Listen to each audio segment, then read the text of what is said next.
Ara blang kilala gid sa blasang una blang manggaranon blaw. Panulukan niya sa mga tao. Ya tambay nga mga hubog-hubugan, nga pabaybay lang nga galikop-likop, do wala gid puturo. Do nagsulit na subong kalibutan ako. Ikita na ipatidiri sa Saudi. Tapos na-shock gig ko. Ngobra mo gali, timbang lang.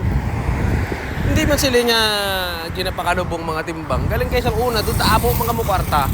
Hindi lang ko makapating, nag-abroad ka pa, nag-apply ka lang timbang. Doon ka sulit na gid ang kalibutan. Amo na gani unda mo kwarta. Hindi ka gid magala pakanubo sa taho nga makita mo nga do wala sang masulob, do bugubugan, igupud-upod lang sa likop. Kay base bala magkita rin sa pilakadlaw bala para sang subong balaw nga do na huya ka pa sa akon nga magalo. Kaya pa sa ngamban mo nga Pilipino ka? Ay syempre eh. Alam mo karon nga mag-Saudi ta. Ay bungot lang ta. Iba na ta kalahi, di mo na.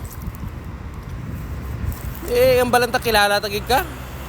Tapos kilala mo ko taga din ka. Ganda ko. Wala. Do na pamilyar ka lang sa akon.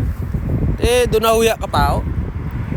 Muna gani sa sunod gani nga kung may kwarta ka, di ka magpakanubo sa taho. Ay gasuli ang kalibutan. Tawa bala subong. Doon nahuya ka na sa akon magtulok. Sa una nga do panulukan mo sa una mga tao, kado mga ubug-ubugan lang nga mga wala pulos. Di ba?